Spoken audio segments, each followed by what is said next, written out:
Kaminto daawwatoo channel Akka Ingilizii Oromic. Akkam nagaa jirtu fayyuma. Baga jiraachuun keessan baay'ee na gammachiisu. Ani maal deddeebi'ee dhufa? Isin waan ilaaltaniif, waan daawwattaniif qofa isin deddeebi'ee dhufa malee waan biraatiif jechuudha. Kanaaf ennaan channel kiyya laala daawwadhaa like na godha. Mee like na godhi. Let me beg you guys. Mee isin iyyuu akka mee like na godhi. What the matter with campus? Just only push it. Burn up, man. Got to man.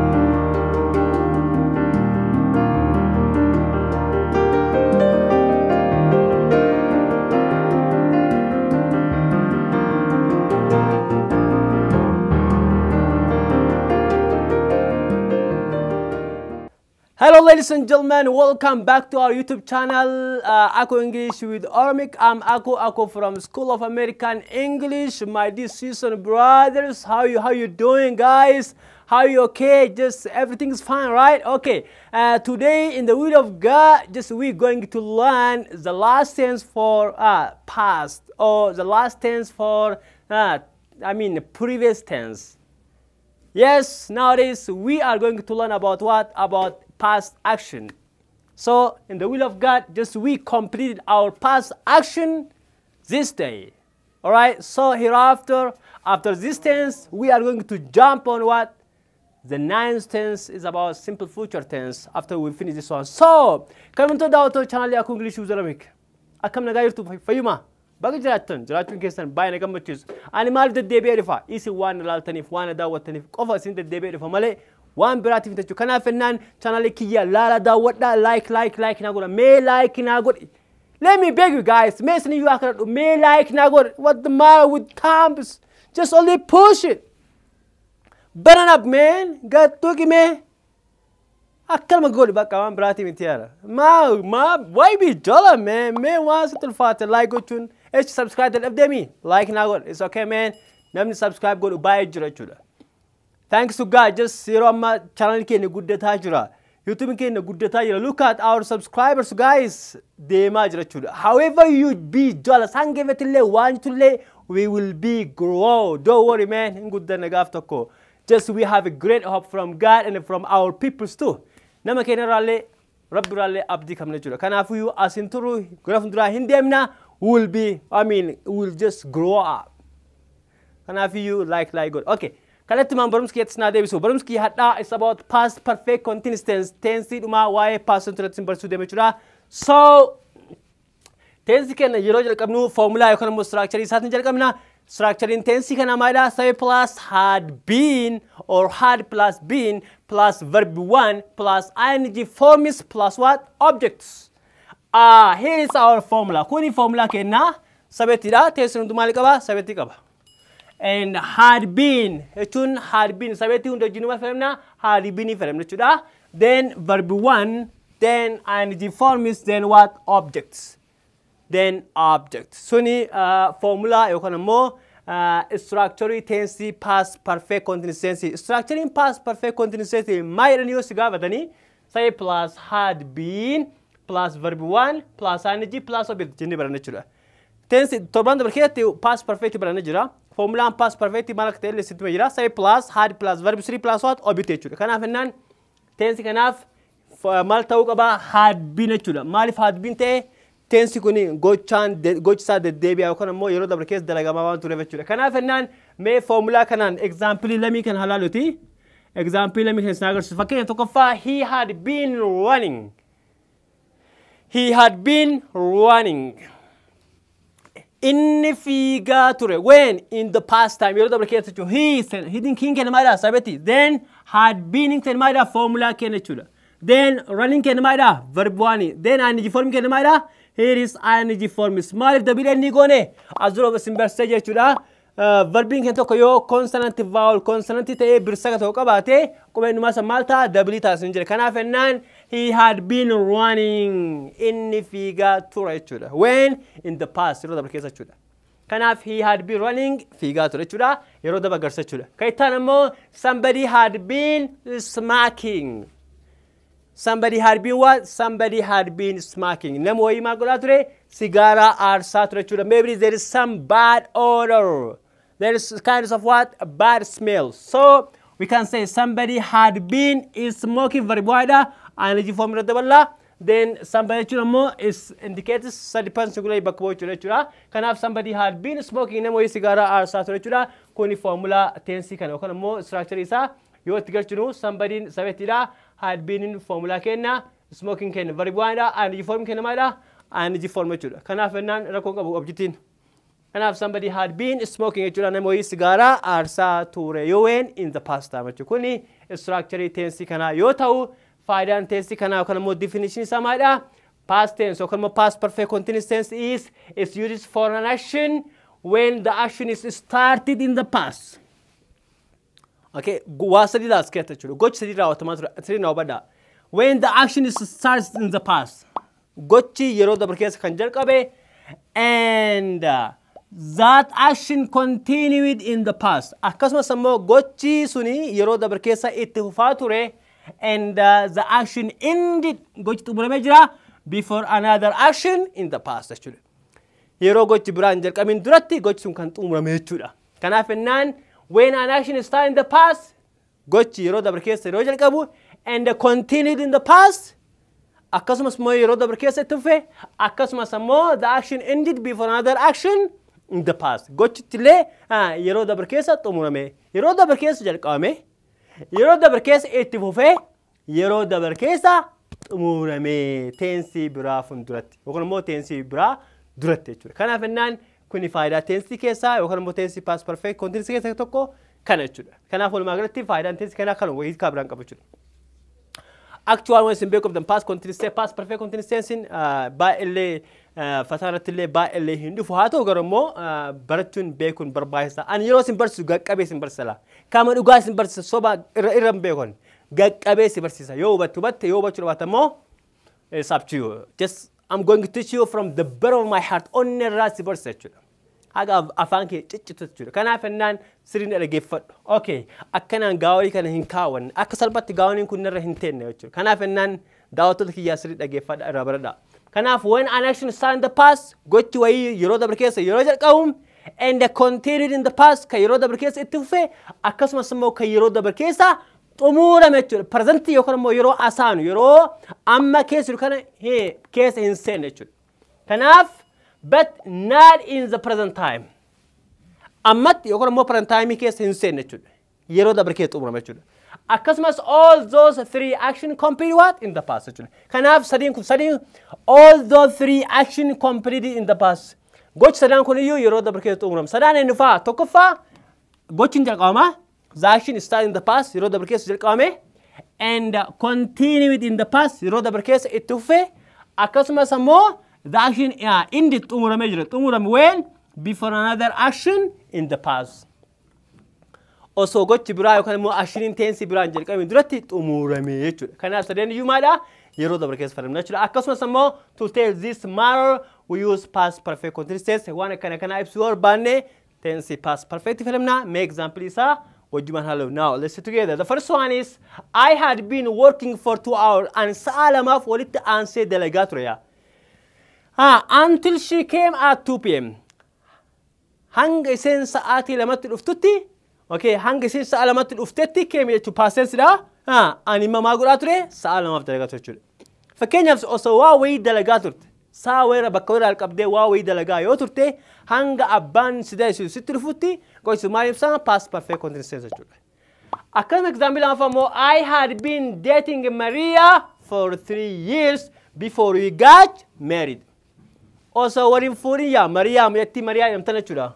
Okay yatti Maria yamtana also isi walin furin durati wagga sadif det golat rechu deta chun qataro jalala chula wal argat rechu. I had been dating chula. Dating hi kabai kaba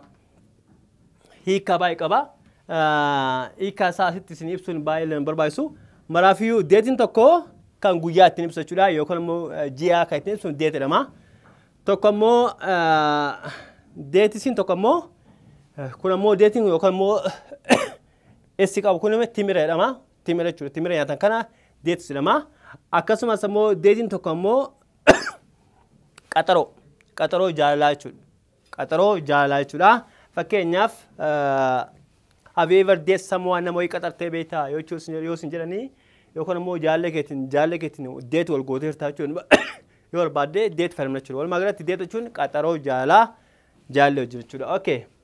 Fakkeenyaaf namni tokko yoo bareedee dhufee yoo uffata gaarii uffate, hey you looks great man, baay'ee suuraa bareedee jirta.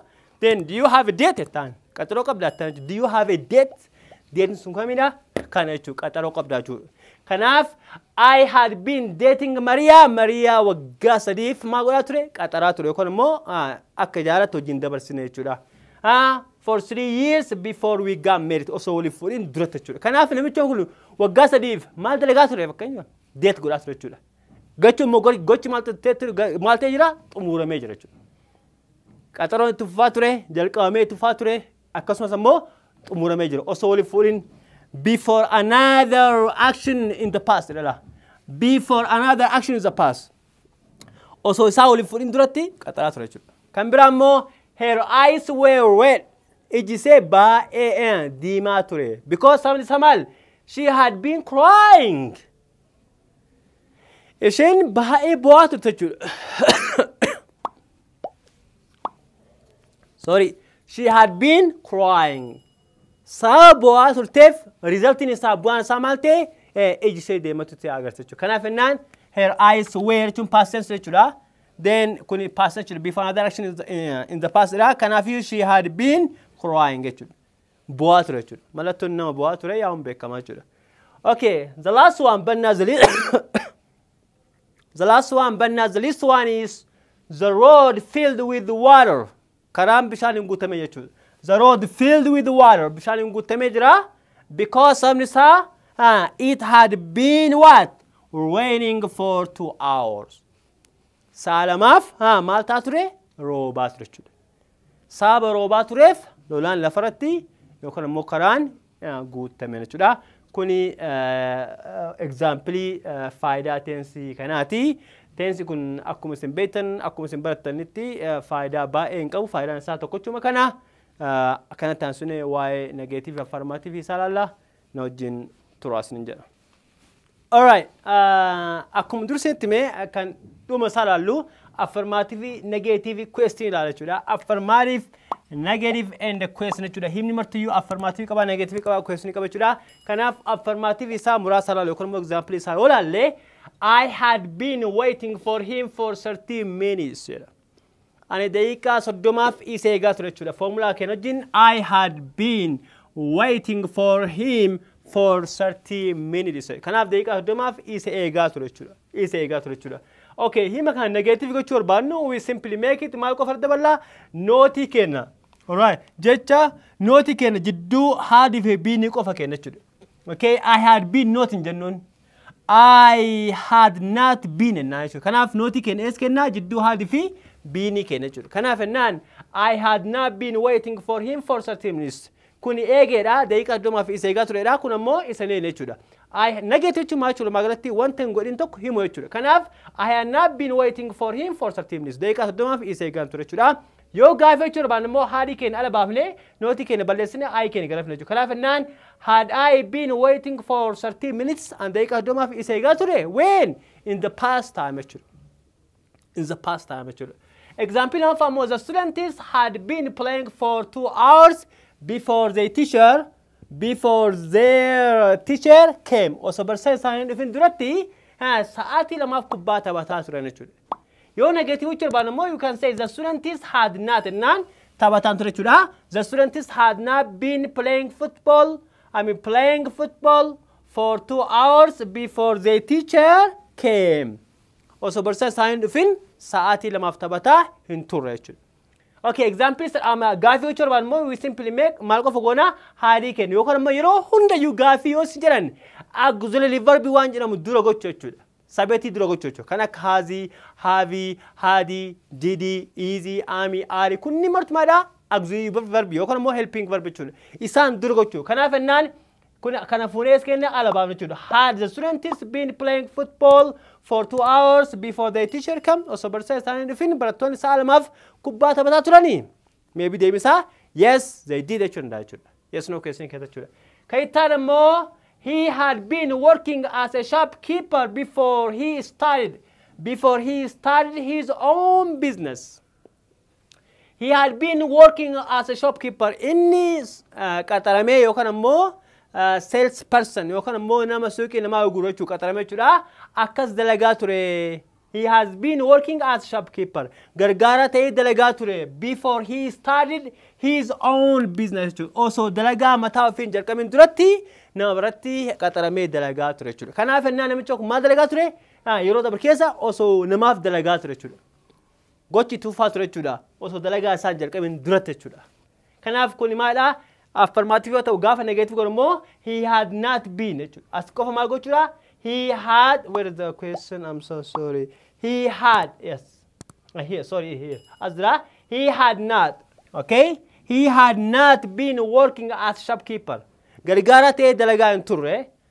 Before he started his own business. Also dalagaa mataa ofiin jalqabin duratti namaaf dalagaa hin turre ta'e negative gochuun ni jechuudha. Falleessa jechuudha. Argue gaaf jechuudha. Faalla namaa deemu jechuudha. Yoo gaaf gochuu dhaban immoo you can say had he. Okay? Had can ala baabne sabatti can he has finne noti rabalesne. Then had he been working for, as a shopkeeper before he started his own business, iddo waan nanqateef asuma dhaabe rakkoon qabu jechuudha. Had he been working, seer kennu nu guute jechuudha. Had he been working dalagaa ture jechuudha. Had he been working akkamit as a shopkeeper gargaara ta'e before he started his own business. Also dalagaa mataa ofiin jalqabin duratti sarata okay. Before dalagaa isaa saratana ta'e dalagaa ture jechuudha. Osoo dalagaa mataa fi hin jalqabin jechuudha. Kun akkaasaatti gaafsan jechuudha. Walumaa galatti affirmative ragana negative jechuu barbaadu. Nootii qofa jidduu keessaa ASFS haadii fi ban jidduu eegas ammoo gaafii jechuu barbaadu ammoo haadii keenya ala baafna jechuudha. Akkasumas ammoo yoo double education jechuu barbaadu we can say how long. Fakkeenyaaf laa how long had I been waiting for 30 minutes? How long? How long have you been? Or you can say, how long had the students been playing football? For 2 hours. Or you can say, where? Where had the students been playing football? Is it about place? How? How had he been working? Akkamit dalagaa ture? Or you can say, why? Or you can say, when? Kuni hunda US kenna fundura kana feene jechuudha. Fundura kana kenna jechuudha. Botan isaanii fundura jechuudha. Botan isaanii questionii keessatti yookaan immoo interrogative keessatti isaanii double education isa fundura kana ta'an jechuudha. Or you can say for how long had he been? Yeroo agamiif dalagaa ture? Or yeroo agamiif kubbaa taphataa turan? For how long had the students been playing football before the teacher came? Also barsiisaan dhufin duratti sa'a meeqaf yeroo meeqaf kubbaa yookaan immoo taphataa turan jettee double education fayyadamuu hin dandeetta jechuudha. Akka beektoota daawwattoota chaanalii Akka English with Oromic. Barumsi past perfect continuous tense kana fakkaata. Sigala moo singala boo? Sigala moo singalle? Yoo singalin ask me. I gave you. I told you. I attached you my phone number on the screen of just my YouTube channel. Okay, lakkoofsa achira kaa'ee jiru. Yoo singalin na gaafadha jechuudha. Laaltee video laaltee fittee yoo si dhibee confused. Don't be confused. Confused ta'een. Don't be stressed. Hin cinqamin. Ask me. Be free man. Relax. Free ta'eetii na gaafadha jechuudha. Kanaaf daawwattoota kiyyaa barumsa addaaf qabadhe yookaan immoo qabadhe sin dhiyaadhe kana fakkaata. Amma booda tensii fuucharii jalqabna yoo rabbi jedha jechuudha. Yeroo kilaasii ittaanurraa yookaan immoo torbaa ittaanurraa hangasiif nagannaa tura. Sin jaaladha. Exercise tensii kan hin marayyuu live seenee fuulduratti wajjin daynee jechuudha. Gaafsan isin beeysa. Ammaaf love you all. Bye.